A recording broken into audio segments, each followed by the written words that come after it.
সেতুর সংযোগ সড়কের নকশার একটি ভুলের কারণে পানিতে তলিয়ে আছে অন্তত ৫০০ একর ফসলি জমি। শরীয়তপুরের নড়িয়ায় খাল ভরাট করে অ্যাপ্রোচ সড়ক নির্মাণ করায় পানি প্রবাহ বন্ধ হয়ে দেখা দিয়েছে জলাবদ্ধতা। এ কারণে কয়েক বছর ধরে ক্ষতির মুখে হাজারের বেশি প্রান্তিক কৃষক। দ্রুত খালের পানি প্রবাহ ফিরিয়ে আনতে যথাযথ উদ্যোগের আশ্বাস সড়ক ও জনপথ বিভাগের। যমুনা ইলেকট্রনিক্সের সুপার এক্সচেঞ্জ অফারে একের ভিতর ৩ পুরনো বদলে নতুন নিন যমুনা ইলেকট্রনিক্স। প্রথম দেখায় মনে হয় বিস্তীর্ণ এলাকা জুড়ে যেন কোনো জলাশয় অথবা কোনো বাওর এটি। বোঝার উপায় নেই বছর ৫ আগেও এখানে চাষ হতো ধান পাট সহ নানা ধরনের সবজি।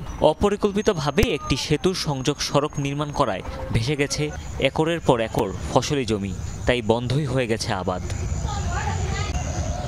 ২০২১-২২ অর্থবছরে ঢাকা শরীয়তপুর মহাসড়কে কীর্তিনাশা নদীর উপর একটি সেতুর জন্য সংযোগ সড়ক নির্মাণ করে সড়ক ও জনপথ বিভাগ।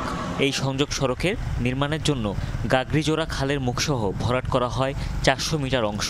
ফলাফল প্রবাহ বন্ধ হয়ে জলবন্দী হয়ে পড়ে বিস্তীর্ণ অঞ্চল।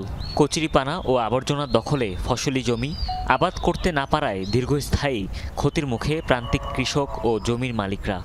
ধান হতো, পাড় হতো, আপনার ফসল পেঁয়াজ রসুন লাগাইতাম, অনেক ফসল। যখন আমরা ক্ষতির বালায় বসে ওটা পাড়া ব্রিজটা ৩ থেকে ৪ বছর ধরে এই ব্রিজটা করার লগা মানে যে খালের ভিতরে দাঙ্গ জমিনের পানিটা নেমে যেত, এই খাল তারা বন্ধ করে ফেলেছে। ডিসি অফিসে যোগাযোগ করছি, এরপর টিউন অফিসে যোগাযোগ করছি, আমাকে নশাসন ভূমি অফিসে যোগাযোগ করছি। সারা আমাকে সান্ত্বনা দিছে যে এখানে খাল আছে, ৩০০ কত জায়গা জানি খাল আছে, কিন্তু আমাকে সেটার কোনো সুফল দেয় নাই। কৃষি অধিদপ্তরের মতে জলাবদ্ধতায় তলিয়ে আছে অন্তত ৫০০ একর ফসলি জমি। কৃষকের লোকসান কমাতে দ্রুততম সময়ে বিকল্প উপায়ে পানির প্রবাহ ও নিষ্কাশনের পরামর্শ কৃষি কর্মকর্তার। গাগড়িজোড়া খাল আপাতত বন্ধ হয়ে আছে।